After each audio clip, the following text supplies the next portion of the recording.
Welcome to the Crimson Comedy Show!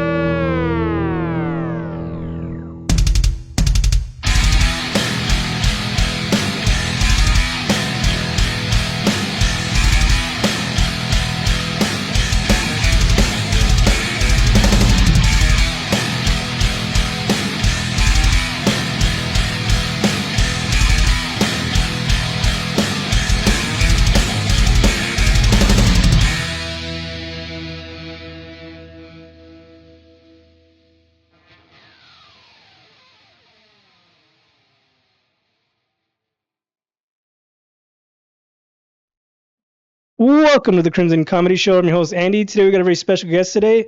He's a comedian, actor, director, veteran, producer, you name it. all of the above. Give it up for Dick Salas. What's up, everybody? How you doing? I'm Dick Salas. Nice to meet you guys. Sorry, did I fuck it up? It's all good, dog. You'd be surprised, man. It's not the worst fuck up I've had on my name. So I'm look Mexican, but I'm not Mexican. I'm Mexican, but I'm not Mexican. I don't have the accent. You're a Mexican. Yeah, I don't speak Spanish, so I don't have that. Like when I tell people my last name Calderon, they're like Calderon. I'm like, no, it's Calderon. They're like Calderon. Yeah, but you can't say it that way, so it's okay. It's Calderon. Yeah, it's all good. But anyways, thanks for coming. How you doing? Good, brother. How you doing, man? I'm great. I'm glad to have you here. I reached out to you and I was like, hell yeah, I'd love to have him on. I heard that you did music. You were in before you did comedy, you did music. Yeah. Music was the first lane of entertainment I ever went down. I started doing music when I was 11, 12, somewhere around there. And first I started in hip hop and R&B, which is... So you rap too? Yeah, man. Yeah, that was like my first 10 years of music. Was your band like rock rap or just like heavy rock? My first original band, because the band you saw was my last band that I was in a couple years ago. But the band... That kind of gave me like System of a Down vibes. I don't know your genre. I don't know, just the video and everything. Yeah. Kind of gave the vibes. System was an influence on me for sure. Rage Against the Machine, another big influence on me. But I grew up listening to like Pac, Biggie. I grew up listening to Wu-Tang Clan. But then I also grew up listening to oldies like, Brenton Wood. Did you ever listen to Ice-T's metal band? Yeah, actually, I've played with them before. My first band. I saw them at Knotfest. They're pretty sick. Yeah, I played with them before. I played with Cypress before. I played with Sandog's other side band. I played with quite a few big names. Five Finger Death Punch was another group we played with a lot. Did you perform at Knotfest? Because I've seen all those guys at Knotfest. No, so my first band, my original band that like we even have videos on YouTube still. We were the house band for the Whiskey A Go Go in Hollywood for a couple years. How long ago was that? Fuck, that was like... Because I've been going there since like high school, like early 2000s. Yeah, it was early 2000s. It was like between 2004 to 2007, I think we were the house band. Yeah, so around for like 2-3 years we were the house band. I met Danzig from the Misfits there. I was walking out to have a cigarette, and he was walking in, and I got to meet him and shake his hand. He was cool. His guitar player Doyle has a band, and I was there to see them. Mm-hmm. And then Glenn Danzig randomly showed up, and I got to shake his hand. People say he's an asshole. He was nice to me, and I don't give a fuck what anybody says, I mean, I've never met Danzig personally, but I've met quite a few musicians, quite a few celebrities. Some are really cool. Some are douchebags. I have no problem saying who the cool ones were or the douchebags. Yeah, I met Rob Zombie that night, too. He did like a guest vocal on a song there. It was pretty cool. I met Chris Cornell, singer for Soundgarden, when Alice in Chains reunited. I got to see them at, I want to say the Roxy, and Cornell was in the crowd, and then they had Billy Corgan from the Smashing Pumpkins filling in with Alice in Chains, and I was like, this is terrible. I saw Smashing Pumpkins with Marilyn Manson. It was so random. I'm not a Smashing Pumpkins fan, to be honest. I like some of their songs. It's like really 90s, like... Billy Corgan sounds to me like someone singing while they're taking a shit. That's what he said on a podcast, that people talk shit about the way he sings, or... Well... Because, I mean, think about it. The killer in me is the killer in you. It sounds like he's constipated. I mean, I'm sure he's a great guy. I've heard great things about the dude. But he's a cool dude. I'm just not a fan of his vocal styles, even though I have a raspy voice like he does. But that's just me. He said his dad was a musician too, but like a failed musician, and he kind of got jealous that he made it. That makes sense. And would talk shit about him, and so he didn't really have like influence. Did you have a lot of influence growing up from your family? All the negative stuff. Like, my mom didn't want me to do music. I didn't have a dad I didn't grow up with my dad. I had a stepdad. He didn't give a shit what I did. My dad, I we don't have a relationship. My mom, it's funny because she'll support me in the stuff after I'm done doing it. And then she'll say, like, oh, I miss when you were doing hip hop. Oh, I miss when you were singing. How Yeah. how old are you? I just turned 40 this past year. So you were like in the hip hop, like in the fucking like the early ages, right? Like I got into hip hop early 90s.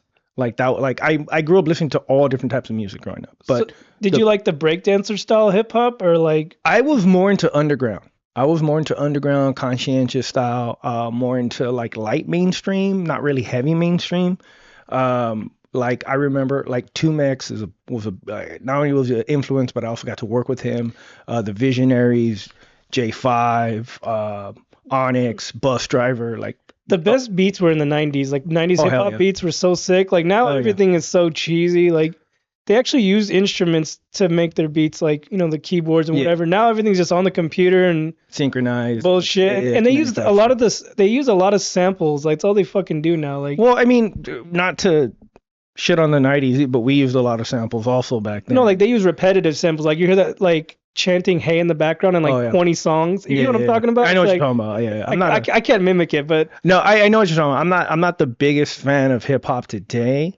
There are some artists I definitely like. Hell yeah, fuck yeah, I fuck with them still. But this might sound mainstream, but I really liked Immortal Technique. He was underground at the time, but yeah, technically he is mainstream. But his whole crew, like the little people he would like collab with, a lot of them were fucking sick. He still performs out here. I like early Immortal. Yeah, he got too political and Yeah, shit. he went way too to That's the when he left for disappeared. me. That's when he disappeared. Yeah, Like that's when people stopped giving after a his shit. second album, like we like it, I Yeah, like the hood poetry side of him. Like yeah. I think I was with him until the third album, and then after yeah, yeah, that, I yeah. was like, bro, He never. I don't think he has an album since I then. That don't was think like so either. that was the last one. Now he's like an activist and shit. He's performing out here. I was looking at getting tickets to go, but I'm like, nah. Yeah, I mean, don't get me wrong. It's one of those things where I think it's always good to go see an artist you're a fan of at least once. But if you already know, like, yeah, dog, like you're not the type of cat I'd have a beer with. You know what I'm saying? Like you hate America. Like nah. You know what I mean? And as a vet, I'm like, I respect your view, bro. I really do. You could hate America, and I support your right to hate America, but understand, I'm gonna call you out on your bullshit, if we're Mhm. hanging out. So that's just me. Like, I'm a big Rage Against the Machine fan, but I don't agree with their politics. Yeah, So I got to see the Prophets of Rage. You've heard of them? yeah, It's like the super group. it was Be Real, um, The guys from Tom Morello, Brad, freaking who else? Yeah, I know what you're talking about because I actually got to see them at the whiskey once. I saw them at the Knotfest, and they played because they were playing songs from each band pretty Yeah, much, yeah, and then they had their own songs. But they did the Chris Cornell song, yeah. and they just had the microphone with a spotlight on it, and then the crowd sang the song, and I was That's just like, dope. I'm not crying, you're crying. That's Like dope. it was sick, but rest in peace, Chris Cornell. Rest in But peace. I got to meet that guy. He was so nice, dude. That guy was so cool. what year was that? That was the year Alice in Chains got back together. So whatever year that was, I don't remember. 2001. No. That was later. That was fuck. I don't even remember. When did that singer die?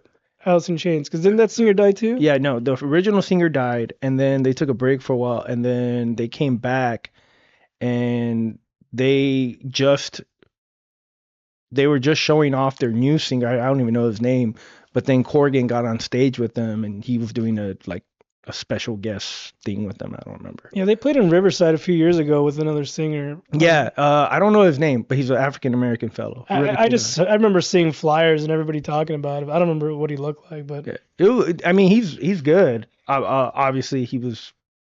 I think the sound's different than what it was before, but is what it is. so after music, when did you start comedy, or were you doing it simultaneously? So for music, like I said, I did that for a number of years. I did that for I think I did music from the time I was 11, 12 up until like 23, 24. So like 10, 12 years. And then I was doing acting also at that time, like a little towards the end of that Do you, stint. do you have like legit movie roles or anything?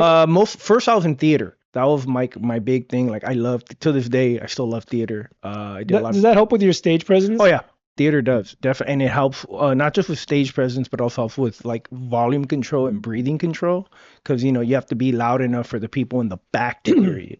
So that really taught me breathing. It taught me stage presence. Taught me being comfortable. just in front of crowds. It was really dope. And then from there, I went to the military, which was 180 from You have to my shut life. up. Yeah, learning how to shut the fuck up. That was different. And What doing you, what you're what year told. did you go in the military? I went in the beginning of 2010 and I got out 2017. Jeez, you did 2 tours? Like, Yeah, I did 2 terms. I was in the Marine Corps. where were you stationed at? My first duty station was at 29 Palms, so that place sucks. Where's that in Palm Springs? It's an hour up north of Palm Springs, so there's literally shit past Palm Springs. I don't know if you know, but if you go up, I've Palm never Springs on been the past 60 Palm Springs. Yeah, if you go up on the 62, I believe Is that going to Texas? that's going to like Yucca Valley and Oh, yeah, Joshua yeah. Tree. Yeah. After Joshua Tree is 29 Palms. Damn. Yeah, that's where I was, and nothing there. And then my last duty station was Camp Pendleton in San Diego. Oh, my brother-in-law's there County. right now. I don't know if he's gonna sign up again. He's just finished his first. His first enlistment. Yeah. Okay.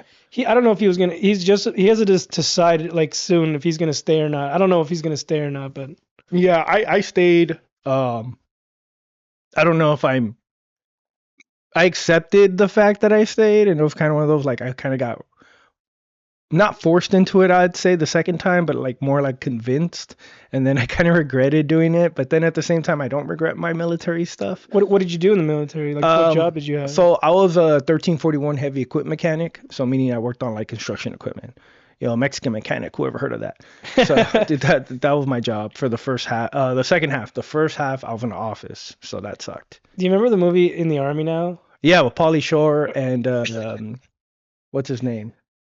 Andy Dick. That yeah, movie is a classic where they signed up thinking they were gonna like do nothing. Like, oh, we're not gonna be we're just the water boys. And then they go into the shit. Usually that's what happens with reservists. So Yeah, I'm sorry, it's not the same, but it just made me think of that movie. I love that movie. yeah, no, I remember that movie. That was a funny movie. What point did you start comedy? So it was after I got out of the military, like literally. So I got out in 2017, and then I think I started comedy late 2018, early 2019, somewhere around there. So just before the pandemic, you started? Yeah. So it was the end of 20. It was mid to end of 2018. I think I started. Or actually, no, beginning of 2019, because when I got out midway through 2017, I want to say. And then for like a year and a half, I was fucked up mentally, just really messed up. Like, Yeah, I bet. Does that help you with your comedy? Is that what they say a lot of people like, use comedy to cope with shit like that? well, believe it or not, comedy was at the bottom of my list of things that I wanted to try and see if I liked. Hmm. I'm not kidding. I wrote a list of like 100 different things. A bucket list? It was just things, hobbies I wanted to see that if they would click. And I mean, I did everything from painting to finger paints, not even kidding, building figures, working out, music again, acting. I tried everything, like even stuff I just never. Did you ever do commercials or anything, or just theater acting? Well, I transitioned from theater to film. And I started doing like extra roles, background stuff, and then I started getting into producing and directing at that point and writing. And I directed like plays, and then I directed like smaller, shorter films, and then I produced short films as well. And then from there, it was good, but it didn't feel like I had all the pieces right. And then I remember when I got to the bottom of my list, stand-up comedy was The on easiest there. one? And I was like, all right. And I lived in OC at the time. So I had I didn't know shit about comedy at all. And I ended up going to 2 different shows at the Irvine Improv. And I ended up talking to Cisco Duran after one show. And I was like, hey, man, I'm interested in doing comedy. What the fuck do I do? Yeah. He said, don't. No, he literally told me, he was like, just go find a place that does a mic and just keep doing it and you'll see if you like it. And I had no idea what he meant by mic. I didn't even know. So I had to Google what a mic was, and I didn't know they had mics in OC at that time. So I ended up driving all the way to LA, and I did my first mic in LA, and I did 3 mics that night. After the first one, I knew I was hooked. And I did 3 mics the same night, and then I just been doing it ever since. The LA scene, I heard, is not the same since COVID. Like, you used to be able to go to 3 a night, and now it's not the same. I heard Orange County as well. So I don't do mics that much anymore now. I still go to here and there. Just mics aren't really where I'm able to grow us as much. I encourage comics still to do them. I think they're great as far as depending on where you're at in comedy. Because if you're, especially if you're early, like I say, if you're under 5 years, mics can still help you. I'm only at 2, so I guess. I mean, like I said, they're not the best, but if you find the right open mic, you find the right people around, you find the right scene, it could really help you grow, especially if you take the approach that I took when I did it. Because, like I said, I started in LA, but then I found out there were closer mics in Orange County, and I started doing all the mics there, like all of them. Yeah, a lot of the LA mics are bringer mics. Oh, like I get like emails for these clubs or whatever, and it's like it's asking you to fill out like a survey. I'm like, what the fuck? And then, oh, can you bring friends? Do you have friends that would commit to coming to see you? I'm like, what the fuck is That's this? weird. Like I forget what clubs it was. I just clicked on an Instagram thing and it asks you questions like, are you willing to perform here? Do you have friends who are willing to come see you? Like, are That's you gonna weird. put asses in our seats or not? Yeah, I was like, always- never mind. Yeah, no. Whenever I get stuff like that, I'm like, if you pay me, yeah, I'll bring people. But if No, you're not you have to. gonna It's pay a me, slotted mic, and you have to bring 3 to 5 friends. you can kiss my ass on that one. Like I had somebody hit me up for an LA show one time, and then they're like, "Yeah, you must bring at least 3 friends, and it's $20 cover charge." I'm like, so I have to have my friends drive all to LA and pay $20 each to come see me do 5 minutes? Like, yeah, fucking right. Yeah, for me, it's one of those where, because I'm at a point, I'm a little different point where, if you want me to go that far and bring people, that's fine, but you're gonna pay me what I'm asking, and if you don't, you can fuck off, find somebody else. I can't wait to reach that point. The fuck you point. Yeah, I mean, I'm not at the fuck you point with everybody, but I'm at enough. I could say enough fuck yous to where it's not gonna hurt me. Like, bitch, I put my own shows on. Yeah, like I make more money doing my shows than I do with others. People keep telling me, why don't you do your own? I'm doing comedy and doing the podcasting. I want to focus on these two right now. I'm not ready to do that. It's too much, like. Well, I always say, and this is just me, if you want to grow in whatever it is you want to do, there's 2 ways to do it. Number one, especially if it's in entertainment in general, this applies across the board. Number one, you keep doing it. Doesn't matter where you do it at, you just keep doing that thing. And number 2, create your own lane. Because no one's going to give you the opportunities except unless you create them for yourself. Mm-hmm. So the reason I started producing was the pandemic ended, and I saw there was a vacuum, and I saw the producers that were around at that time weren't really open to people who weren't their friends or weren't their buddies. That's what I like about you. Every time I see one of your flyers, all new faces. Yeah. There are people out there, I don't give a fuck if you get mad, people out there who literally just put their friends on. It's the same fucking shows over and over. You know who the fuck you are. I'm sure we're talking about the same people. It's multiple. It's not. Yeah. I'm telling you, I've seen it across the board. It's I know. the same fucking people. I know. It's like they only want them and their friends to shine. But who cares? Like, I'm not going to talk about that. That's your business. Cool, whatever. No. But what I like about you is that every time I see your flyers, brand new faces. Like, you never see a repeat. Besides Corey, like he's your right hand man. I understand that, but well, for me, it's one of those. That's why the Court of Comics was created. The Court of Comics was created because I'm sure if we talked offline, it's the same people who we're talking about, and it's those same people. Hey, yeah, fuck you. It's those same people who inspired us to create the Court of Comics in the sense of, hey, it's not just about us. That's why when I started this podcast, like people thought like, oh, he's only gonna have his friends, people he likes. I don't even know you. Like, yeah, we never met till right now. Well, I met you at the show you guys did in Redlands. We met once. We talked for like 5 minutes, I think it was. Yeah, I did one of your guys' shows in Pomona one time. You guys do your show, and then after that, you do the open mics. Oh shit! Okay. This was like over a year ago. It was terrible. Nothing against you. It was nothing against you. Okay. The bar, the heater went out. You remember that? It was a bar in Ontario or Pomona, somewhere. Is it next to a little Paisa, like?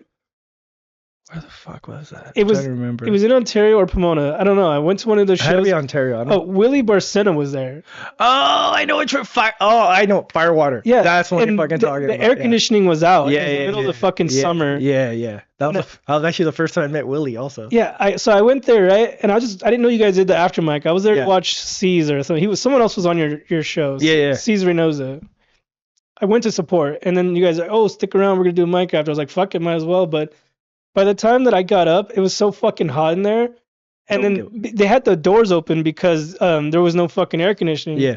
And next door is some fucking Mexican restaurant, and they were playing Corinos or some shit. Yeah. And Yeah, Frank I'm like, Oceans. so how's it going? And in the background, you're like, bum, bum, bum, bum, bum. Like, it was like so, Yeah. it was so hot. And Yeah. like I said, Willie Barcena was there. And I'm Yeah. like, I want to go home. Like, I couldn't remember what I was talking. I was just so uncomfortable. I'm fat, so fat and heat doesn't mix, you I know? used to be fat, so I get it. So I was nervous. It was, like I said, Willie was there. I was ultra nervous. It was hot, and I was just like over it. But it wasn't your fault. It was the fucking venue that just randomly lost AC that day or Yeah, whatever. I mean, Firewater was a good spot. They ended up, getting, like, I hear now they're doing a lot better. That was an interesting place though, because where it was located. Holy shit, there was always that place was one of those where it's a grinder. That's where you cut your teeth, spots like that. Because holy shit, man, we had fights that happened there all the time. It was wild. It was a wild spot. But I think the heat turned people away because like I don't think people, as soon as they did their shit, they just left. They didn't stick around. That and just the environment itself really wasn't a safe environment, and they didn't have the best security. So it was a fun time. I was amongst friends. I had other friends that were there, so I wasn't worried about it. I was just the heat was the enemy that day. I've never. I mean, I grew up in East LA, so for me, it was home. You know what I mean? Like I'm used to crazy shit like that. My shaved head saves me a lot. They probably think, oh, that guy's a gangster or something. At the time, Maybe. I didn't have glasses, so I didn't look like a nerd. Like that's we used to gangbang, dog. Yeah. Well, I got hit up one time at Walmart by some homeless gangster. What the fuck? I've told this before in another episode, but I was just at Walmart randomly with my wife and kids. My little one that you met earlier, she was a baby at the time. Okay. We were shopping at Walmart. Some cholo's like, "Hey, fool, why you been following me?" Eh? And I was like, "Huh?" Like I didn't think he was talking to me. I was like, Right. "Are you talking to me?" He's like, "Yeah, fool, I've been seeing you around." Eh? I'm like, "I live around here. Like, what the hell are you talking about?" And then I seen his shopping cart. He had a backpack in it. I was like, "Oh, this fool's like a homeless tweaker or something." So I was like, fool, get the fuck away from me. Like, I thought he was fucking with me at first, but he was serious. I was like, man, I'm not trying to fight no bum in a Walmart. And then not too long after that, I got glasses, and now nobody fucks with me. So, It's funny for me. It's the opposite effect. Like when I have these fake glasses on, people. they're not prescription. Bro, look, they don't even have lenses. Oh shit. Yeah, it's a part of my bit. No, unfortunately, mine are real. Like, No, mines are fake. my left eye, I have astigmatism, so like, I can't see for shit on my left eye. I didn't notice this for a long time, but how'd you not notice that you can't see from your left eye? my right eye like It's like super compensates the vision. Okay. But if I cover the eye, then it's blurry. Then it's not. So That's weird. technically, my one right eye was like working double. So I was at the DMV with my wife. She was getting a new license or whatever. They make you do that test, and I was just fucking around doing it myself. And then I put my right hand over, and then it was went blurry. I was like, oh fuck. Like, I was like, what the hell? That's funny. So when I went to the doctor and I finally went, because that's what I noticed at nighttime when I was driving at night. Everything was blurry and shit, and I was like, oh fuck. Like after that, it was just in my head. I was just like, oh shit, something's wrong. Right. So the doctor was like, wait, like did you have glasses when you were younger? I was like, no. She's like, well, maybe you should have. I was like, oh, okay.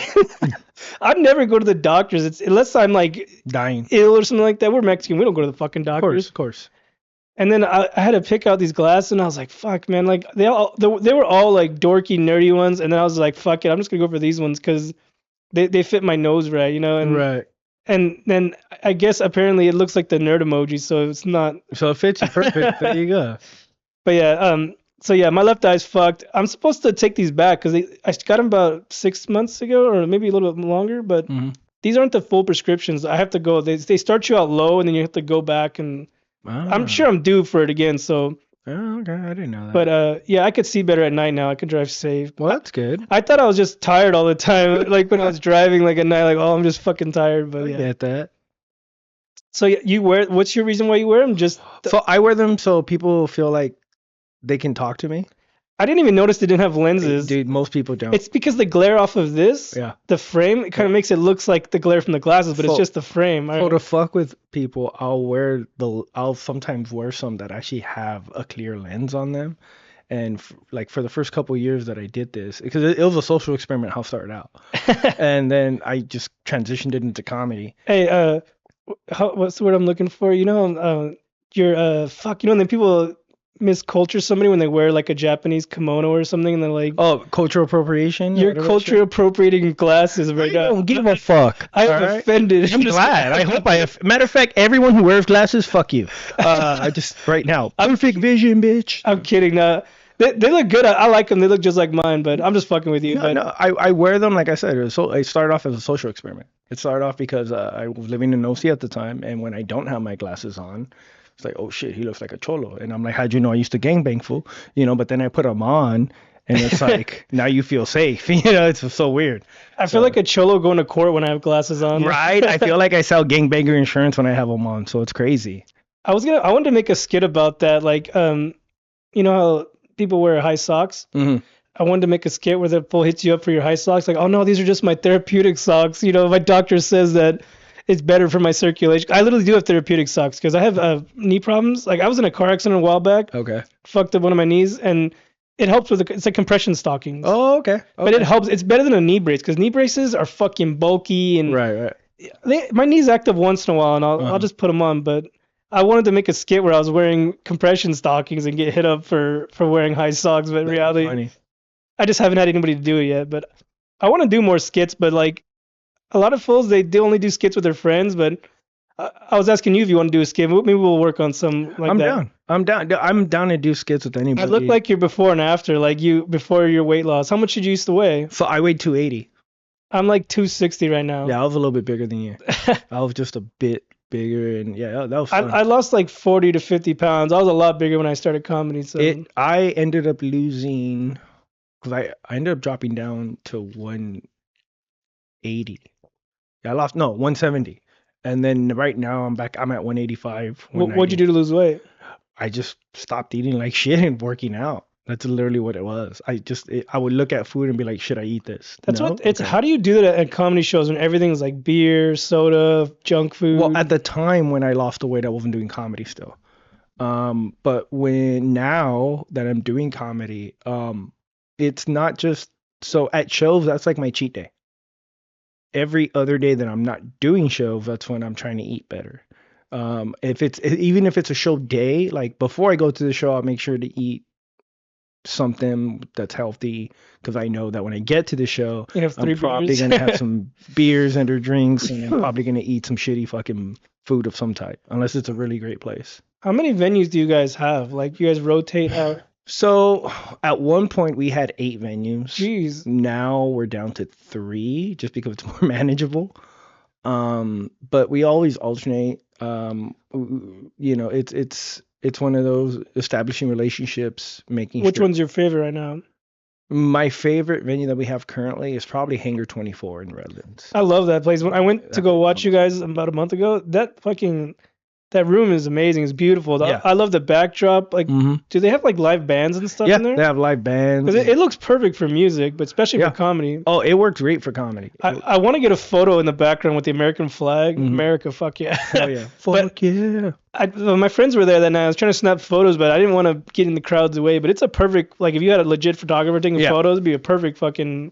Yeah, I'm actually gonna have one of my buddies who's a legit photographer come through next show to get some good pictures and stuff. And it's good too if you have a friend who does photography, then he can offer his services to people. Yeah. Like, because I met one of the guys from Ontario Improv. He's now Matt Rife's photographer. Okay. And I used to just buy photos from him anytime he was there at the open mics. Because I've done a lot of the open mics at the Ontario Improv. And he snapped some great fucking photos. But now he's on the road with Matt Rife. Nice. Shout out to Nerd Gang. He's fucking sick. But I don't want to put his real name on blast. I don't know if he wants it out there. But Right. anyways, yeah, it'd be cool to have a photographer legit. So then he could just sell his services to people and film or whatever too, you know? Yeah, I dabbled in photography myself, but I'm not. I wouldn't call myself a photographer of any type. But photographers are amazing. Like you get the right one, holy shit, they work magic. Those guys, they're like wizards. I would be afraid to bring the expensive equipment out like that. Like I'm clumsy and I'm afraid I'll drop or break something, and they're not cheap. So like, I wanted to buy a camera so I can offer like Mhm. I can start doing photography for comics and sell shit. But I was like, wait a minute, Like you're gonna break something. early on in comedy, when we started COC, I actually had a pretty decent camera that I bought, and sure enough, a comic fucked up my camera. He knocked it out, knocked it over. He was. I told him hold it for a second, and he was like, "Yeah," and then he like turned and hit the fucking thing, and it fucked up my lens, and See, that's why. I wanted to kick his ass, but I'm like, it's not worth it. Just I'm not doing it. Okay, so. Well, I guess maybe you got to get legit warranties. Do they have good warranties on those cameras? Yeah, I mean, you depending on the camera, yeah, you can get some good. But then warranties I and guess stuff. I'm pretty sure they'll say that's like intentional damage or something. I don't fucking know. It's just one of those. I mean, I still have the camera. I got to fix and stuff, but it was just a pain in the ass, and that's when I learned, don't trust comics with stuff you like. So. But so how long you guys been having the Hangar 24 one? We just got it this past year. This past Saturday was our third show, and we are locked in for the rest of the year there. So. That's sick. I'd never been there before. Like a lot of the guys from work go drink out there. I don't go out that way, but so that night I went because I wanted to see you guys perform. I wanted to come out and support, and I ended up going to the wrong location. Like it happened to me. So I get to the location and I'm like, am I here early? Because a lot of breweries are in like warehouse areas. Yeah.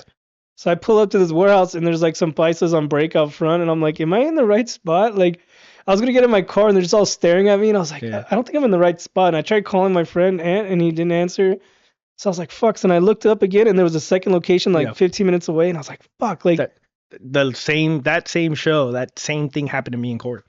Like we went to that location, even though I've been there before, mind you. We went to that same. Oh, you just punched it wrong? And I went. And then when we got there, I'm like, wait, this isn't the way. And then when we got to the warehouse, technically, you could stay on that freeway and go another exit. Yeah.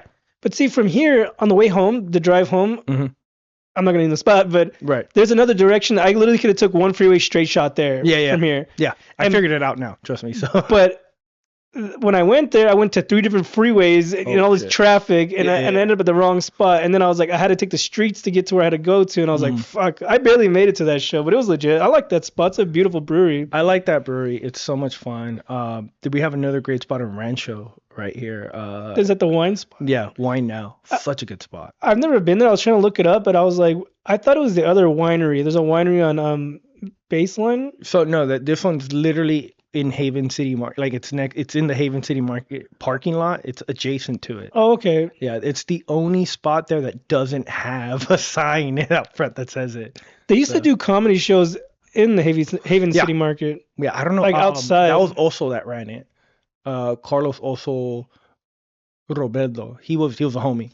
I just gotta say R.I.P. also. Oh, I didn't know he passed away. Yeah, he passed away a couple years ago in Vegas. He was a good friend. And then his buddy, another comic, ended up taking it over for a bit. And he wasn't the best at it, I'll say that much. And he kind of dropped the ball, and they stopped doing shows there. So. Yeah, because I just remember seeing, like, my wife loves that place. We used to go eat there. I remember I didn't do comedy at the time. I remember seeing flyers for, like, music, comedy. Like, they had random little concerts and movie nights. So we used to go there for movie nights for the kids. They have, like, they put up a fucking big old screen. It was a cool spot. I love the food there. Like, a lot of them have gone. There was some good food and then they got rid of them. But it was a really good spot for comedy. It was just a clean show because of where it was at. So a lot of I couldn't do it. It was hard to do. I know he had a hard time booking comics because of the clean material stuff. I can do clean, but it's one of those like I have to gear up. Especially right now, my advice to you, especially since you're early in comedy, you should really learn to do clean. I have a couple, but no, you should really work on having a clean 15 to 20. Because I have like 2 big. Well, the reason why, and they told me this early on, if you, especially early in comedy, if for whatever reason, if you just do dirty and never try clean, when you try to do clean later, it's going to be that much harder. But if you are able to get a clean set now. What's considered clean when you just don't cuss? PG-13. So put it this way, if they can't say it on The Simpsons, then it's not clean. But if you can say it on The Simpsons, it's clean. What about Family Guy? No, that's the rule. I'm a Family Guy kind of guy. So you can't, just don't cuss, really. And, no, if you're going to do sexual stuff, it has to be like a really good innuendo, not direct. That would be considered clean. Mm-hmm. The reason I bring that up is because let's say that you actually get serious about comedy and you really want to go to that higher level. Well, if you want to do cruise ships, you need to have a clean 30. If you want to do like a talk show or one of those types, you need to have a clean 10. Like there's a lot of if you're doing corporate events, some of these places want you to be clean, and they want you to do like a clean hour. So you need. So I'm not even kidding. Like I'm sweating bullets right now. Like you need once you develop that muscle, you'd be like fun. There's a comic I know, Chris James, fucking hilarious guy. He did nothing but clean comedy, but he was doing corporate events, like just private corporate parties. He did it for like 8 years or 10 years, and he was making bank. But then when he came back into like the world of comedy, and when he started doing dirty, he was a monster, bro. Monster. If you can go from clean and be a monster clean, when you sprinkle in that dirt shit, like another great example, Freak Fluffy, Gabriel Iglesias, clean comic for the most part. His last couple of specials, he's been dropping some fucking dirty shit, and guess what? Bam, monster. You know what I'm saying? I guess I'll look into that, but I don't know. I just feel like clean to me is like censoring myself. Like I can't have the freedom to say. I just cuss a lot in general. It's just who I am. I don't mean to, I'm a Marine, dog. So like I'll be afraid if I say a clean joke, I might slip up with a cuss word or something. Well, and then you just make it work. You know what I'm saying? Like when I first started doing clean, that was my issue. Is I would cuss without even knowing it. But then it got to a point where now I can do a solid like 20 clean. I know I can. Like if I pushed it, I could probably do a solid 30 clean. I mean, the last 10 would be crowd work, but still, but it helps because of the fact where it gives you a greater repertoire. And don't think of it as censoring yourself. Think of it as adding an extra tool to the toolbox. I have a few bits that are clean. Like I said, the majority of my shit isn't, but the majority of my shit isn't too. My name's Dick, really? So come on. I seen your merch too. Yeah, right. I'm just saying. So but anyways, I'd seen one comic where he was doing a set. In the middle of his set, he's like, "Hey, all right, I'm gonna do another 15 minutes of clean. I'm practicing for something." Mm-hmm. And just the crowd reactions kind of died down during that. Well, because they expect clean to suck. They expect it to suck. But if you're actually funny while clean, well, holy shit, how are you when you're dirty? You know what I'm saying? Mm-hmm. It's like I see clean as like foreplay. I'm gonna have to research clean comic. Because I said, to me, I feel like I'm stepping out of my realm. Like if I'm learning Spanish or something. I wasn't taught Spanish. I learned it myself. So, but it's one of those where the way I see clean, it's like foreplay. If you're good at foreplay, bro, it doesn't matter if you have a big dick or little dick. You know what I'm saying? But if you're good at clean, dog, when you get to that dirty shit, it's gonna be that much harder. Maybe I'll try to challenge myself to write 5 minutes. I have a couple bits that are. Start at 3 minutes, dog. Just do 3 minutes of clean, then go to 4, then go to 5, and just keep adding to Maybe I'll just go clean, dirty at my shows. Yeah. You'd be like, okay, the first time I go up there, I'm going to be dirty. Second time I go up there, I'm going to be clean. Third time I go up there, however it is, you know what I'm saying? Like, you just switch it up, give yourself that, and you'll see how you develop that muscle. Yeah, maybe I'll practice those at open mic since you only get 3 minutes anyway. So that's fucking gay. That is so gay. Well, you're telling me I don't know what to do. No, I mean, I'm just saying, like, no, the whole 3 minutes at a mic, like to drive somewhere to do 3 minutes. Listen, Dick, I'm not you. I don't have my own fucking shows, all right? Do them, fucker. Just saying, shit. Start producing. Then I'll have to go out by a PA. Most places you have to do your own PA system, right? It's better if you have one. And I've said time and like anyone who wants to produce, the one thing you want to spend money on is a good PA system. Don't buy a shitty one. Don't be like, hey, I'll buy the shitty one now. They're like $1,500, right? For a decent one, yeah. You need a mixer, the speaker. No, you don't need the mixer. You just need a good, like mine comes in with the built-in mixer. Oh, so you just Bluetooth to the phone? Yeah, or what? like I have an app on my phone that connects directly to my speakers, and I can do it from my phone. For the ones I had when I bought them, they were $2,400, but I got a discount. What size speakers do you use? I know the wattage. They're 2,500 watts each. Because I'm asking for like the venue you guys do, is they have their own sound at Hangar? No, that's mine.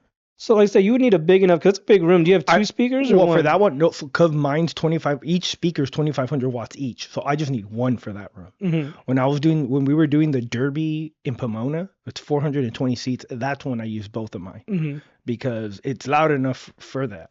That's 5,000 watts between the two of them. So that's what you're going for. You want wattage. And I always tell people minimum wattage you want to have per speaker is 15 to 2,000 watts. Do you use wireless mics or wired mics? I use wired mics because in my experience, it doesn't look gay.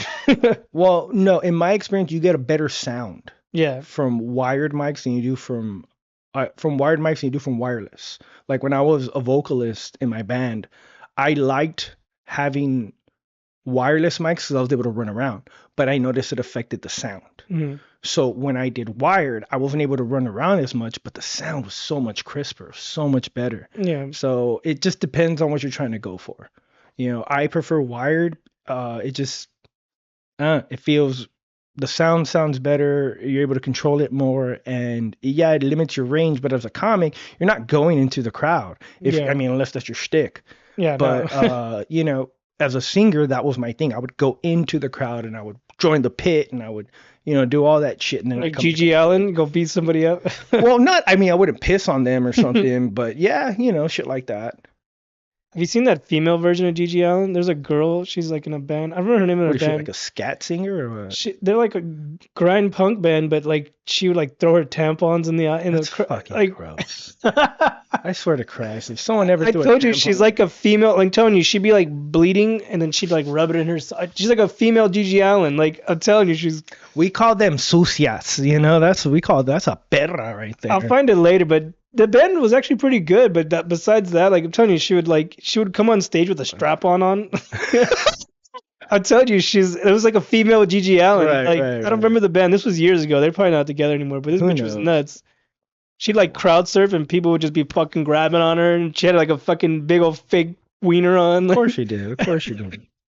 Damn, that's wild. That's fucking gross. Tampons. Ugh. Hey, but back to the whole the PA system and shit. I would Yeah. do that, but right now I'm worried about this. Right now, I'm gonna focus on this. I'd I rather get it. get better equipment here, and then No, and that works great. It's just the reason why I recommend producing to people is because now you took control of your own career. Like when I started producing, that's when I took control of my own lane. because my brother-in-law has equipment. He used to have a DJ equipment. He has the PA and all. I don't know how old it is. I don't know what wattage it is, but It doesn't he's matter. got a couple mixers, speakers, and microphones. So I could probably ask him, but Yeah. then I'd have to go look for a venue. How do you go about finding venues? Well, for everybody is different. What I tell people is you want to go to like a venue that you like. Number one, I do not recommend a venue that is too close to you. And that has kids. Well, I mean, if you're doing clean comedy, it doesn't matter. But I don't recommend it too close to you. Like you want at least a good 15 minutes from your house, 15, 20 minutes minimum. Because if it's too close, let's say you piss off the wrong person, they follow you home while now your family and you are in danger. But if you don't give a shit, find a venue, hit them up, tell them, hey, I want to do a comedy show. It's all about selling yourself. It's knowing how to negotiate. And most people in entertainment do not know how to negotiate. So you have to be able to sell yourself. You have to be able to sell your product. So like for me, when I hit up, I email them or I'll write them, and then I'll tell them something to the extent of, hi, my name's Dick Salas. I'm a comedian, producer. I love your venue. I love the spot. I think we can do something great here. I would love to do a comedy show, and maybe we could do one or two, see how you guys like it, kind of get a feel for ourselves. Here's what I guarantee I can bring, and I tell them I'll bring talent. I provide my own sound equipment. I create all the flyers, all the promotion for it. This is my fee, so I can pay out the talent. And the only thing I ask from you guys is help promote the show. Basically, I mean, that's kind of like, hey, you got that down. That's kind of, well, I mean, I'm willing to teach people how to do this. The whole point of the Court of Comics isn't just to help boost me and Corey. It's to boost the scene so that if comics want to get better, if you want to get better, be a comic, we can help you. You want stage time, we can help you. You want to start producing shows, we can help you. We're not, it's not coveting knowledge, not coveting information. We don't give a shit if you're our buddies. We care about people. and we want the scene to be better. Exactly. So that's what we're about. Yeah. Like I said, I met you a few times. You probably don't remember me, but watching you guys at that bar show, like Mhm. that was whatever. But watching you guys at that Hangar 24 was like legit. Like I like that place. It's a really good spot, and the crowd was great too. Like, is that a lot of locals that go there, or is that people that Um, do you guys get repeated guests that come back? I get we get repeated. Some like we'll say like a third of them are repeats, are actual fans. The other 2/3 are locals or people that just happen to find us on Instagram or Eventbrite or whatever advertising that I was using at that time. So it's like a mix, but the fact that we have at least a third to a fourth that's our actual fans is pretty fucking cool. Have you ever had any hecklers there? Oh fuck yeah, we get hecklers everywhere, dude. I got hecklers at that one bar, Firewater. I got heckler. I've literally every venue I've been to at one show. If we did at least more than one or two shows at whatever venue, I've had to deal with the heckler there at least I've once. never been heckled so far. So I had a girl interrupt me a few times, but I've never like officially had someone talk shit to me or Oh no, anything. I've had that so many times. I've had it. How do you deal with it? Like I don't know. I haven't had it happen to me. Do you talk shit back, or do you just ignore Depends on the them? situation. Depends on what they said, where I'm at in the act, what like there's so many facts. So like for instance, I'll give you an example. When there was one show, I want to say it was Temecula, which I'm gonna be in Temecula this week. We were doing Bastards Canteen out there, and I remember there was this Puerto Rican chick who just she kept fucking jumping into like my Was jokes. she hot? Yeah. But she kept jumping into my jokes, right? And literally I think the first time she said something, I like made a quick joke back, like I just kind of played off of it. And then she said something again, and I said, "Hold on, wait a minute, let me ask you a question." She said, "Well, are you Puerto Rican?" She said, "Yeah, how'd you know I'm Puerto Rican?" Because you won't shut the fuck up. That's how I know. And then I just went off. Like I went off, dog, on Puerto Ricans. And I had them all laughing. It's just one of those where, you play into what's happening. And as long as you control the narrative and you don't let them control it, because she kept trying to clap back, but I just kept bam, That's bam, why I'm bam, afraid to bam. do crowd work. I've never done crowd work, but I'm afraid like I'm inviting that in, and then Well, crowd work is a muscle. Crowd work is something that you have, like when I first started doing crowd work, trust me, ask Corey, it was not that good. And I pissed more people off than laughed. I'm afraid to do that. Well, that's the thing. I'm not afraid. I'm I, afraid just to look stupid, like hey, and then bro, nothing. dog, I, I have no, I have no embarrassment. I really don't. Like after, the military and getting a finger in your ass, seeing more Wait, what happened to that? Oh, is that we'll a? talk about that later. No, that's part of the going in, getting into the military. They got to check your asshole. But I thought the guys in your bunk did it to you that with that that's for fun. the bar of soap Yeah, in the rope. that's boot camp. No, no. But then like I've got into like I had to be in a room butt ass naked with dudes, and there's nothing else to look at. You look at feet, you're seeing dicks, and it was just one of those where after that and after being called everything known to man that you can possibly be called by somebody, by a stranger, it doesn't affect me, dog. Like nothing. I can go up there. I've had shows where I've gone up there and I just fucking shit the bed. Like, especially early on. Holy shit, I shit the bed. And did I give a fuck? That night I did. On the drive home I did, but when I woke up the next day, I stopped giving a shit. I on to the next show. One show will never break you unless you let it. Mhm. One show can make you if you let it. But it's all depends on if you let it. And comedy is one of those where you have to stop giving a shit. If you give a shit, if you're afraid of offending someone, then comedy's not for you. Oh, I'm not afraid of If you're that. afraid of looking stupid, comedy's not for you.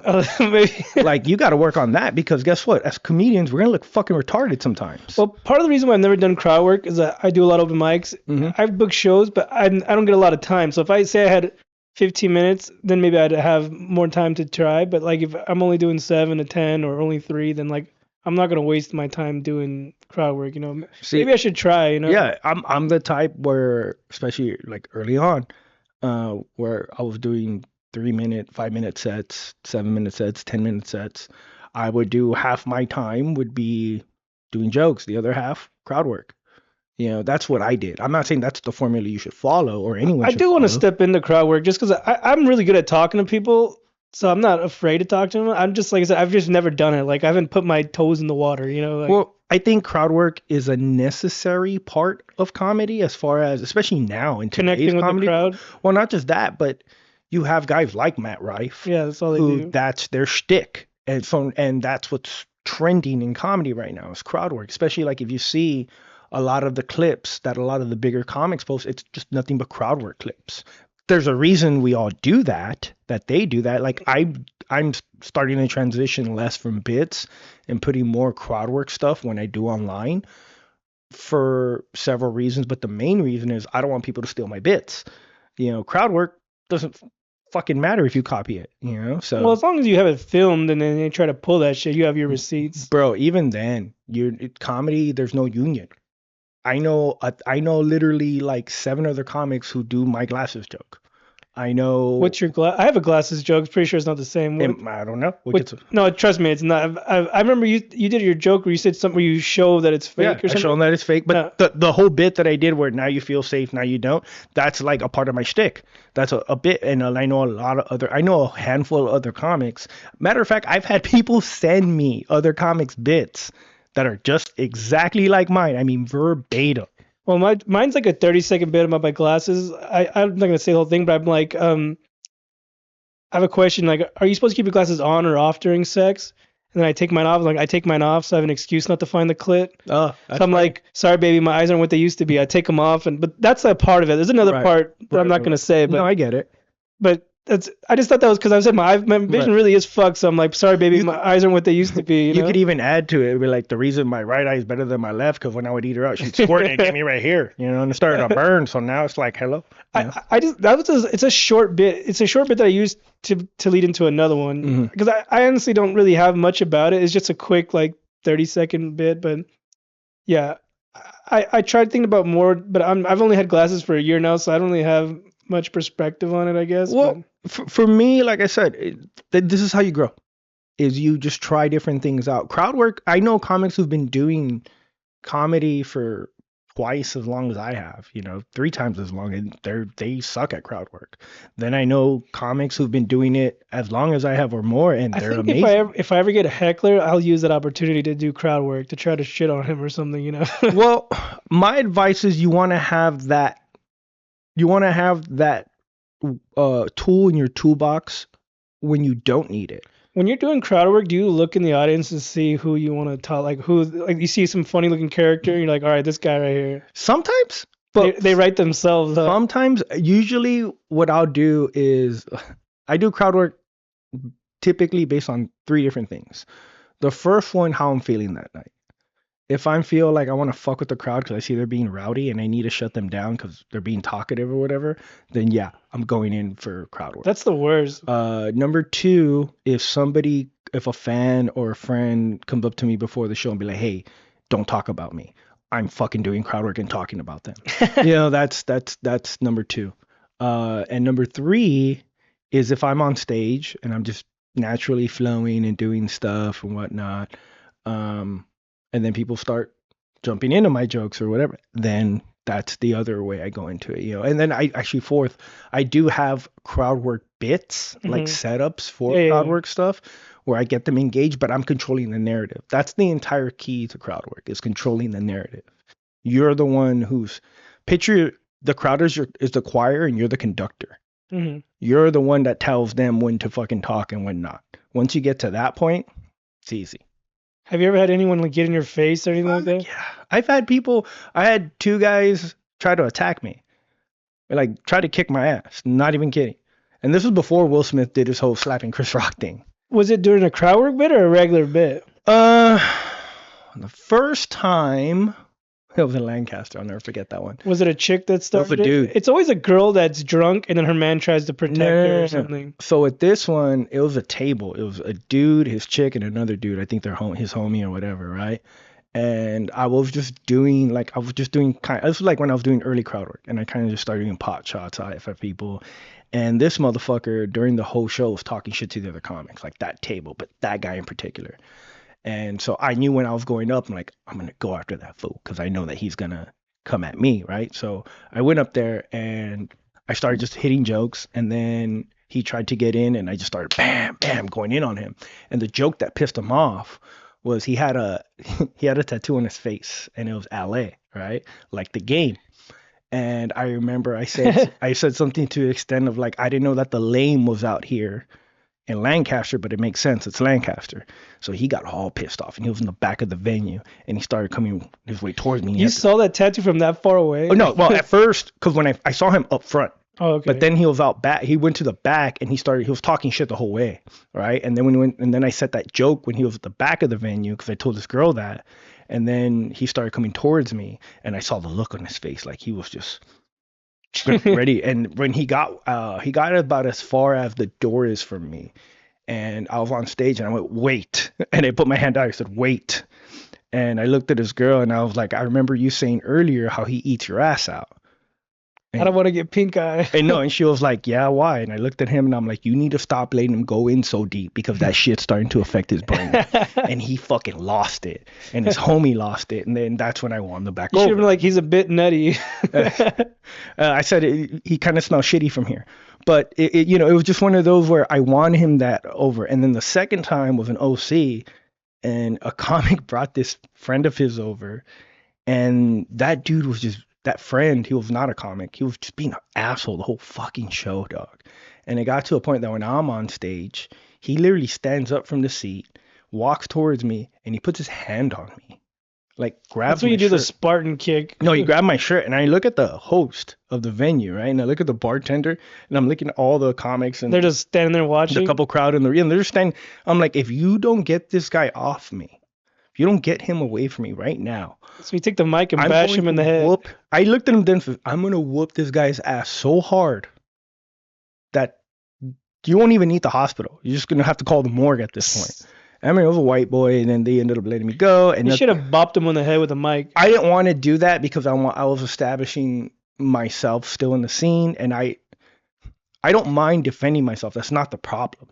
The problem isn't defending myself. It's putting myself in a situation where even if I kick his ass, I lose. Yeah, you don't want to burn the spot. Yeah. So, and I didn't want to burn the spot for them, because they were still trying to establish comedy there. And, ended up working out. Like I said, it was diffused and he left and that was it, But like I said, I've had people who've tried to attack me.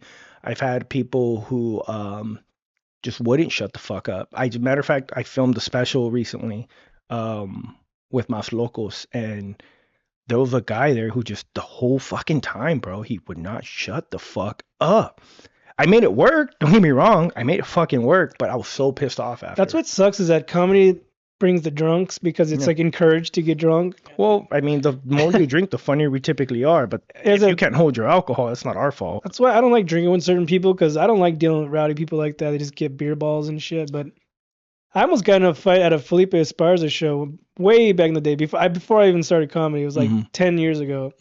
Went to the Old Bray Improv. Okay. And there was a crowd next to it. It was my birthday, right? We were sat up front. And there was a crowd behind us. They were fucking loud the whole time, like obnoxiously laughing. Like even when the bits were like, I don't know, they were just being obnoxious. Every comic was talking shit to them. Right. And before Felipe went on, like there was another comic and I just kept like looking back because the girl was like, I could feel her like laughing and breathing down my neck. Like there's a tight spot. The old Brea is smaller. I remember. So she was like, like laughing into my fucking, I'm like, fool, like back the fuck up. And then her man got mad and he's like he said some shit to me like, you got a problem, man? I'm like, get your fucking girl off me. She's like breathing down my neck. And then she was trying to stop him and then he was acting all hard and everyone was like staring at us and shit. I'm like, what the fuck? I'm like, chill the fuck out. Then I went to the restroom and I saw him in the restroom. He didn't say a fucking word to me. I'm like, you were Mr. Badass up front in front of everyone, and then you had your girl holding you back. We're in the restroom by ourselves, and you don't say a fucking thing. I just happened to run into him in the restroom because before the main guy Felipe went on, I wanted to go piss real quick. Right. I saw him in there. And he just looked at me and put his head down. I was like, yeah, that's what I thought. The fuck? Like, I wasn't even trying to fight him. Like, I'm not trying to get kicked out of here. Like, I'm here to see Felipe. Like, this is the first time I ever saw him. And but yeah, people are just dumb. Like Ontario Improv has a bad like rep for people starting shit there. Like, before I got into comedy, people would tell me, yeah, don't go there. But I've been having any issue. But I've heard people get fucked up there, and start shit. I mean, every time I've gone and do shows there, it's always been a great experience. I said I've never had I'm, any issues I'm there. not saying that people don't do that, but I like the club. I really do like it. So Yeah, I've been to mics where people have gotten drunk and go up to the mic or whoever's doing the mic and just pour beer on them and shit. I'm like, what the fuck? Like, I seen this one dude, he took a beer and just poured it at the dude's feet. I'm like, what the fuck was that? Like, pour one out for your homies or I what? guess that But would yeah, have been you. I would have been mad because, bro, you're wasting fucking beer. What are you doing? the dude was about to get jumped by like 20 comics. It was an open mic, so there's Oh, all comics so ready he to would have got. He would have got. No, stop it. WWE style. Yeah, you're right. Probably would have been like Yeah, that. yeah. But I don't know. Just drunks. Like I said, you can't live with them. You can't live without them. So Well, for me, it's just. I mean, don't get me wrong. I'm pro drinking, but I also there's this great thing. It's called self control. It's a foreign concept nowadays. It's being able to handle your liquor. Know your limits. If you can't handle it, then maybe you shouldn't do it. I haven't had liquor in like 10 years because I used to black out. So I used to drink Jack and Coke and play video games late at night and just get fucked up. I still drink I still drink liquor, vodka mainly. I'll drink. I love whiskey also, but beer's more my thing. But even then, even at my absolute worst when it came to drinking, it was never in control of my life. I've always been in control of my own drinking, and I always know my limits. And yeah, Do you ever have people offer you drinks at shows and do you take them or decline them? depending where I'm at. It all depends where I'm at, the situation, the play. Like there's some times where, like for instance, I just did a show 2 weeks ago, I think. Yeah, 2 weeks ago in West Covina, and it was at the Urban Temple Bar. Oh yeah, I heard about that. Jojo was on here. I had Yeah, him. yeah. JoJo, I was with his dad, Jeff, and I was doing his return show.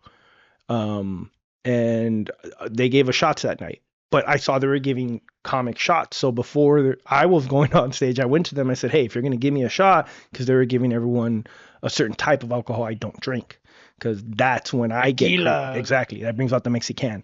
And I told them, "Give me vodka." Because I can Fucking handle vodka, vodka. man. I can handle vodka. I know the way I am with vodka. I'm not going to get violent on vodka.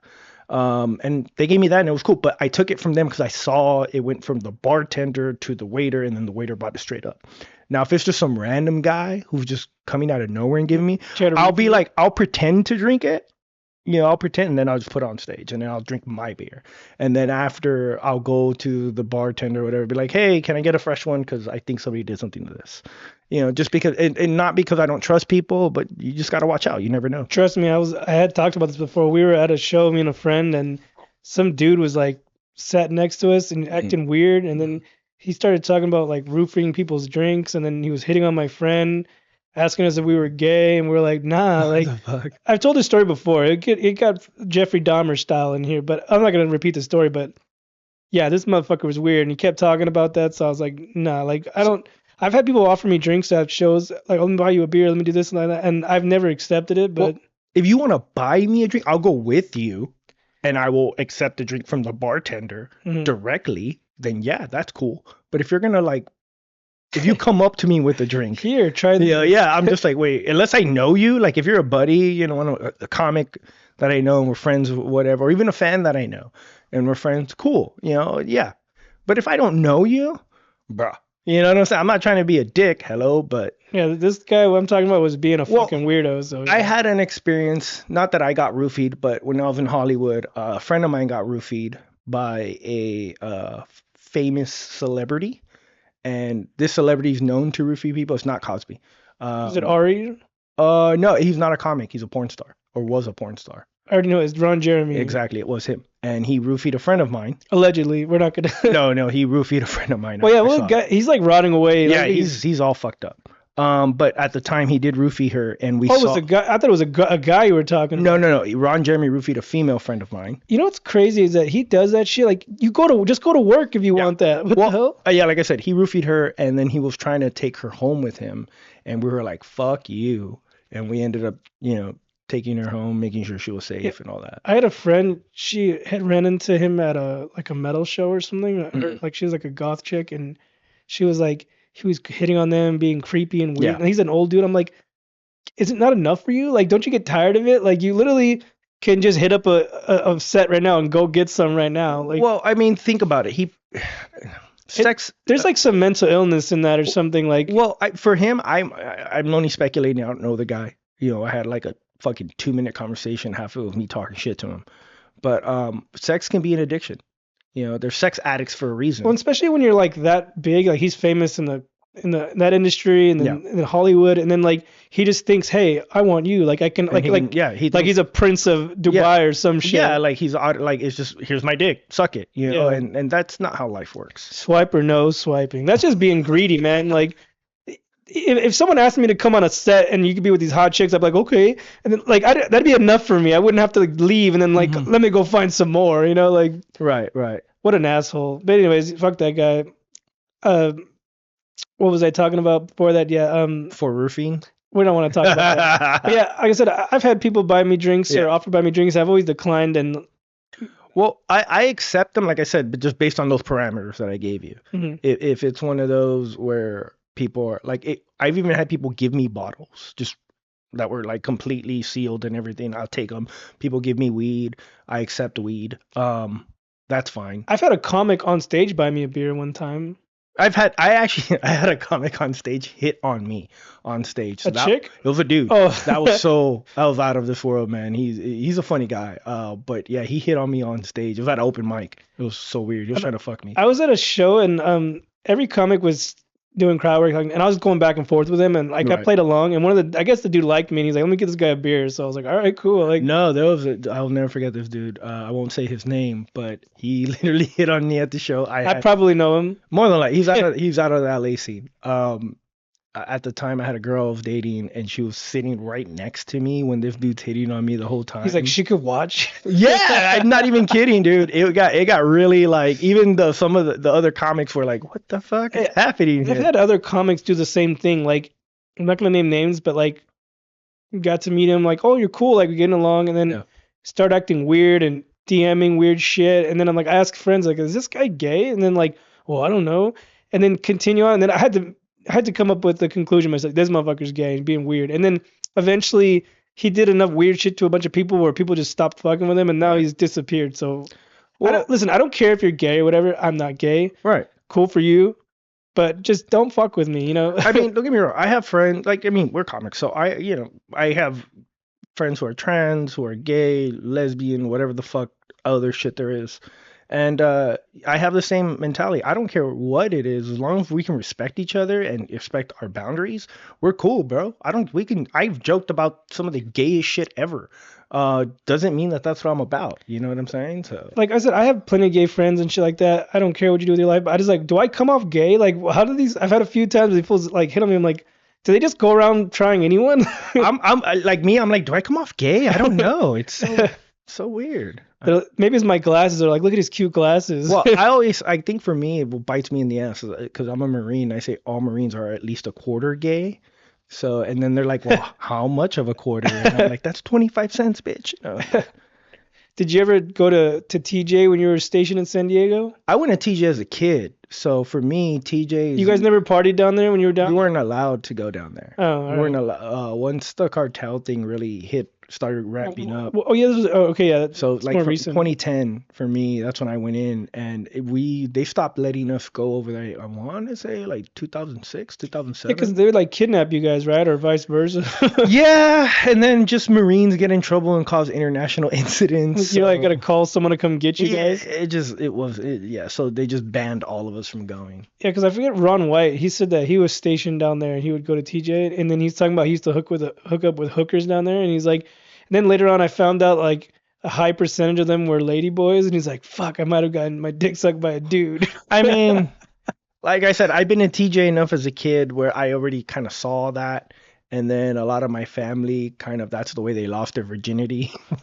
So I was not one of those. He's like, it smells like fish, but it tastes like chicken. Right? It tastes like enchiladas. No, but it was one of those where, like I said, I saw that growing up, and then I grew up in East LA, so I'm used to seeing prostitutes and all that stuff, and Boyle Heights. It just was never my thing. So you were born? Where were you born at? I was born in Boyle Heights, and then I grew up in Boyle Heights in East LA. How big is that place? So Boyle Heights is not that big.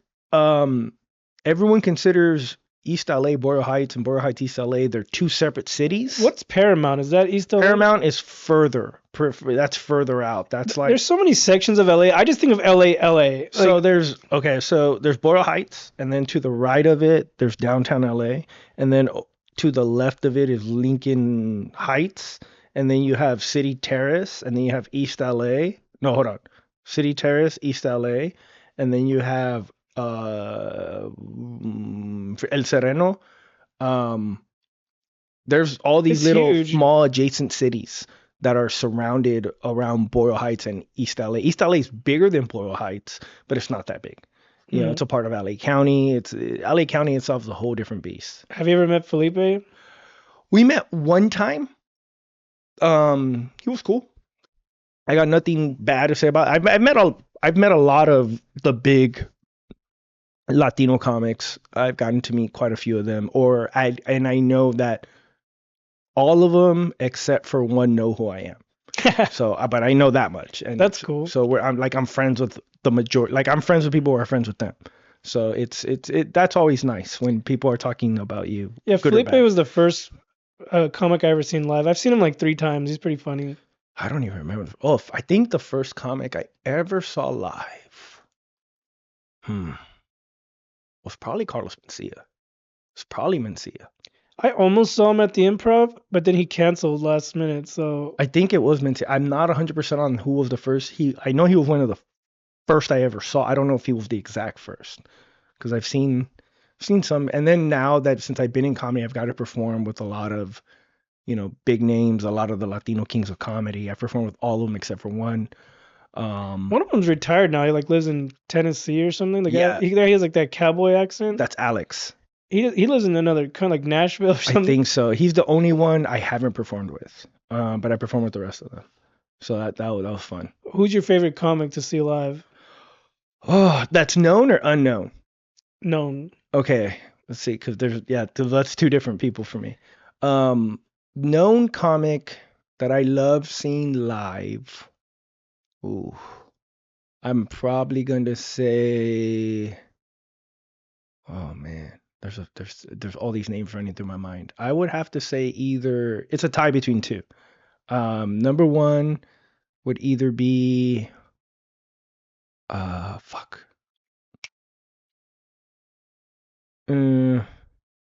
I love seeing Jeff Garcia. I get to perform with him a lot, but I love his crowd work. I love the way like he's the comic I told you who bought me a beer. Oh yeah, he's cool. Jeff's really cool. I love seeing his work. I love seeing the way he does stuff. But the other one that I think I probably enjoy more, to be honest, just because of the way how they bring it. Luz Pasos. Never heard of him. You've never heard of Luz? Is he Spanish? She.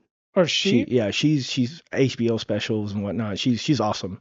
I guess the other one that people will, or at least hopefully, I think you know their name. I love seeing Bill Burr. Yeah, he's good. Bill Burr is a fucking monster on stage. I need to finish his latest special. He just came out with one on Hulu. I haven't watched it yet. I watched like the first 5 to 10. Yeah, I it's not that I try to stay away from watching specials, to be honest, especially the last couple years. I only watch like certain people's specials now, like Friends or some of the comics I follow. That special you were talking about, did it come out yet? No, it's dropping in the next month or two. How much time did you do on that? It's a short little one. It's like 10-15 minutes. So is it a showcase of a bunch of people? Yeah, it was a showcase special. So there was like literally like the 4 of us that night, and each episode only has 2 comics on it. So it's me and my buddy Joshua Higuera. He's another good comic. Ironically, that was our second time doing a short special, because the first short special we did also together, it was for Vet TV. That was a lot of fun. Do you ever perform for the troops or anything? Yeah. I've done Pendleton a bunch of times.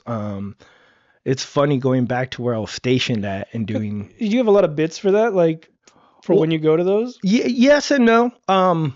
Most of the time I go back there to talk shit to the commands out there and talk shit to the other Marines. Just Get away because, with it? Oh, dude, I'm one of them. So yeah. When you do a show like that, do you come with a regular standard material, or is it just all Marine or military based? Well, jokes?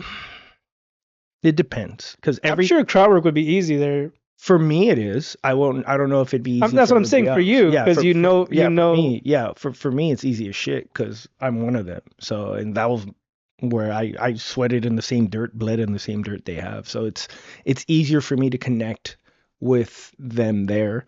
I've done VFWs, American Legions, other vets. Some of these spots will ask you to like.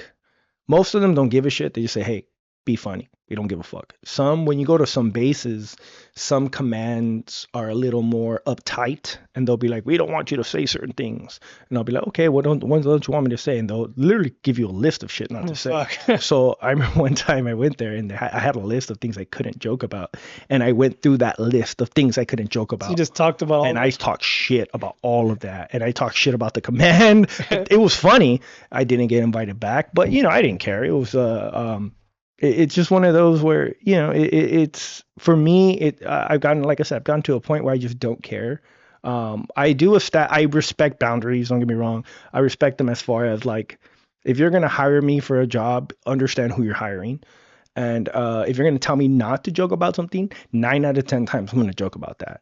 Yeah, I did a show at a spot one time, and everything went fine. And then I went back like a month later, and they got new owners, and like a bunch of kids walked in during my set, and then they played me off, and I was just like, what the fuck, like. And the parents, the kids didn't even care. It was like 9:30 at night, and there's like a bunch of baseball kids showed up to the spot, and I was like, then the owner got mad and they played me off, and I was like, what the fuck? Like I was literally here a month ago doing Right. similar material. Like What's funny is I've done shows where either produced or was on, where kids were there or showed up, and I've always tell the parents, because as a fellow parent, I'll be like, "Hey, you know what I just so liked you about know." Hanger? Mm. No kids. I didn't see any kids. No, there was a kid at that show. Well, I didn't see Yeah, they any. were in the middle. It was two kids. Oh, They're sitting in the okay, same never table mind. right Now I next to each remember. Now I other, remember. and I was talking shit to them. I was talking shit to the kids. I even got them involved in some of the bits, and I got the parents involved. But I told them ahead of time. I'm like, "Hey, just so you know, we have a comedy show, and we're not going to tone it down." And 9 out of 10 times, I'm like, "Cool," and they'll just let you do your thing. And I purposely fuck with those parents, and I will fuck with those kids, and I'll even tell them, be like, "Just so you know, your parents don't love you. I want you to ask them these questions later, and I will have had them ask them the weirdest fucking Ask him questions." about the birds and the bees when you Oh get no, home. I say ask them about. I'll be like, ask them about fisting, or just whatever comes to my head at that point, and then later on, No, I did a fucking show one time, and then last minute they added like a this girl had like some health issues, and they added like a benefit portion of the show, mhm, and she was there, and a bunch mhm. of her friends, like like elementary school children, and I was like, fuck, like, and I'm like, are they gonna leave? Like, it's already getting later in the night. I'm like, fuck, and I ended up going on, and I just told the kids like, look away, like, don't look, and like, Oh, I don't give a shit, bro. I've gone in on them. but the dude invited me back, and he's like, oh, there'll be no kids this next time. I was like, good, like, it's just awkward, like. Well, for me, I guess because I have kids and I say the same shit around my kids that I'll say on stage. For me, it's one of those where if I can't say it in front of my family, then why am I saying it? Hmm. And it's not like these kids aren't going to hear these things later Yeah, or they got say cell the same phones. shit. Dude, they probably know more nasty shit than we do, And you know? my daughters came to one. I did an open mic in a little pizza spot. And I brought them with me one Mm. time, but most places are 21 and over, anyways. Yeah, I would love to bring my kids to shows. Like I remember I brought my oldest to a show once. I think is it he or He she? They're old enough. That's about that age. Well, They're he's good. 13, but at the time I think he was like 11 or something when My I brought parents him. never like, I guess, censored me. Like the first comic I ever saw was Eddie Murphy. Oh, Eddie fucking Murphy Raw. Like yep. the old Hmm. classics. Like my dad used to like watching George Carlin. Yep. Like Richard Pryor, all the old shit that was on. Like I remember seeing David Tell. Like anything that Yep. was on HBO back then. Like my family would watch that together, and like that's one of the like the great memories I have is just watching. Like we used to watch the original Kings of Comedy or Mm-hmm. the Blue Collar. Like Mm-hmm. and the whole family just laughed. Like my dad had a really gay laugh. Yeah. I can't mimic it, but Right. just his laugh was so gay they would just make you laugh harder. So he was the best to watch Right. comedy shows with him. The last before my dad passed away, like I saw Felipe had an HBO special, and Mm-hmm. that was the last like comedy show I saw with him. So like they've taken it off HBO, and I've told Felipe a few times like put that shit back on. Like I want to watch it. It's one of his best specials, but that was the last memory I have of my dad, so I want to rekindle that memory. So Well, I mean, a lot of times, and this was weird when it comes to specials. You'll find out later when you start doing them. Um, if I make it that far, well, hopefully you do. But I could do that 10-minute special you talking about. I oh, could do I one of mean, those those. are easy, bro. 10, 15, 20, 30 minutes. Those are easy specials. But a lot of these times you don't have control over your own specials. So they'll come in rotation, like you get paid a fee, and unless you negotiated a really great deal, like that's kind of where it ends. Your part of it ends, you know? That's why a lot of comics put it on YouTube, and it's under their Yeah. channels, and it's kind of you have control. Yeah, but the issue with that is if you don't have good distribution and you don't know how to market it right, it's just not going to go anywhere. Hmm. You know, so it's one of those where you kind of got to play both sides, and that's where it comes to negotiation, learning how to negotiate. Yeah, I've seen some comics will put their YouTube special on somebody else's channel, like with a bigger following. Yeah, they'll pay them for that, Yeah, yeah. whatever, and give them a cut or some shit. That's a way to go about it. That's why it's nice to know people. Like, since I've been doing comedy, like I've met so many people doing this shit and continue to meet people, and I love this shit. You know, like Yeah. I like talking comedy. Like right now, like you've given me so much information that I didn't know until now. It's good to have a Right. seasoned comic. How long have you been doing comedy? Bro, like I've only like so for me 6 years, not even that long. Most of the guys I have on here are open micers. They're like in my 2 year, 3 year. You know, I've had a couple guests who have been on it really long, but it's nice to have seasoned comics who've been through the shit that I can come on and talk and learn from, and then the audience can learn or whatever. You know, that's what I like about this podcast. Is like I like talking comedy. Not every episode's funny. It's a comedy show, but I Right. like. Yeah, I'm learning. You know. Which okay, what is the Crimson Comedy? Where did this come from? So the Misfits. The Misfits. Uh-huh. It's my favorite band. Okay. The Crimson Ghost. That's the Uh-huh. logo. I just took the Crimson and then added comedy show in it. It's my Uh, because I like music and comedy. Like I was into metal and punk back in the day. I used to play guitar. I was into music before comedy, Okay. just like you. Yeah. And then I got into comedy. I wasn't that great at music, and I'm better at comedy than I am in music. But that's what I like the Misfits are my favorite band. I was trying to think of something to incorporate, like maybe use one of their like their song title. I just couldn't think of anything that worked, and to me this worked. So For you know what's funny is for me, I still say I was better at music than I am comedy, but now I'm gonna say it's almost equal as far as like how where I feel I'm at with them. Comedy's gotten to a point because with music, it got to a point where I was doing great with it. It was fun. do you play any instruments? No, I'm not music. I'm not a musician. I'm a vocalist. What do you think about people who play like guitar, like comics that do musical comedy or anything like that? I think it's great. I think personally, if you're good at it, See, I want to pick up my acoustic again, and maybe I'll just break out a couple songs or do some There's- funny songs. Or there's something. some comics I'm friends with who that's their shtick. Like you know? Zach Galifianakis, he just plays the piano and does his bits. I love Well, that shit. Craig Robinson does the same thing. Yeah. But then you have like Amir the Miracle out in Vegas. He does with the guitar. You have Ace Gillian. He's another guitar comic. You got fuck, who else am I forgetting? There's a couple out there who that's their thing and they're really good, some of them. And then you hear some of these other cats who will come out and they're fucking terrible, you know, or Like Adam Sandler. again, you know, it's one of those where you got to find your lane and then you got to kind of grow in that lane, and you know, you can't be afraid of failure. You know, that's the one thing in entertainment you really can't be afraid of. If you're gonna fail, then fucking fail, but learn from your mistake. For me, I'm starting to do a little more and bring music into my comedy, but in the sense of I'm telling like things, stories that happened from them or things that I thought were funny from them. As far as me actually like singing on stage and doing that, I don't know if I'll ever do that. I might one day just for shits and giggles. Serenade some chick. Maybe, I mean, like, I don't know if yeah, it's funny because I still do karaoke with my mom, or I'll go with friends every once in a while. I still write for people. I still write for different bands every once in a while. I write for different artists. I miss it. Don't get me wrong. I love fucking music, and I do want to dabble in it again.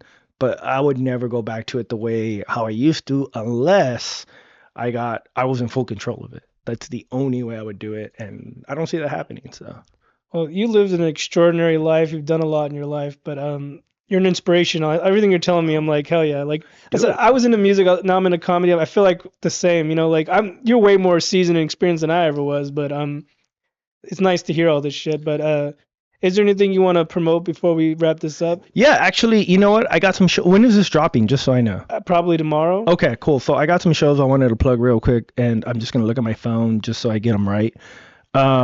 So this week I'm actually gonna be in Temecula for the Smash Mouth Comedy Festival at the Lorimar Winery. The 2nd and 3rd I'm there.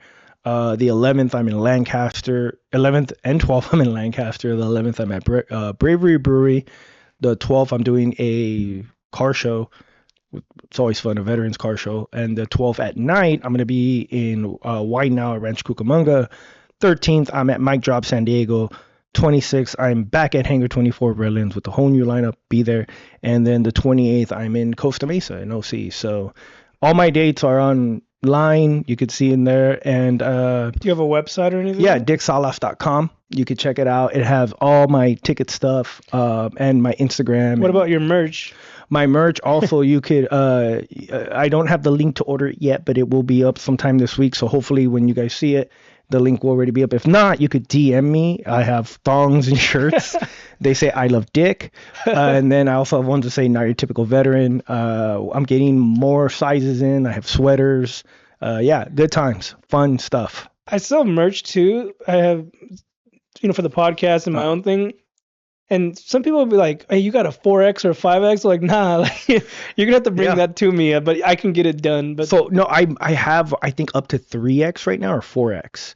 But I remember one time I was in Texas and I got hit up. A dude asked, bro, do you have a 6X? Yeah, that's what I'm saying. I looked at him like, do they even make that? What the fuck? I tell people, if you want a special custom size, you bring it to me and I'll get it done, all right? Yeah, I tell them I could get it made, but it's going to cost you extra because that's a lot of material. So I had a dude hit me up and I was like, well, it's going to be more, blah, blah. And then like they just like, all right, never mind. Well, yeah, I mean, think about it, man. Yeah, but whatever. But anyways, tell the viewers where they can find you. So you can find me on Instagram, Facebook, Snapchat, Twitter, whatever. If you have OnlyFans, I'm sure I'm somewhere on there too. I'm not. But you can literally find me on any social media network. You can find me on YouTube. What's your Instagram handle? Not your typical veteran. Or if you type in Dick Salas, it will lead you to not your typical veteran. If you misspell Dick Salas, it is not my fault what comes up. So just telling you right now. What about Quarter Comics? You want to tag that? Quarter Comics, that is the production company that I run with Corey Baldwin. Shout out to Corey Baldwin. Yeah, we produce shows all over the place. The show on the 26th and the 12th, those are Quarter Comic shows. Add Corey Baldwin as well, Agent Negro, or that's what he goes by. I'm not even kidding. That's not racist. He said it. And then Quarter Comics COC. So you type in Quarter Comics COC. You're like, cock. Yes, that's exactly what it is. So. All right. Well, it's been great having you. You guys can find me on my Instagram, AndyC_comedy. You can also add the page, The Crimson Comedy Show, on Instagram, YouTube, Spotify. Like, follow, and subscribe. Anyways, Dick, it's been fun dicking around with you. It was great, Andy. Andy and Dick. That's so crazy. It's like Andy Dick. Wow.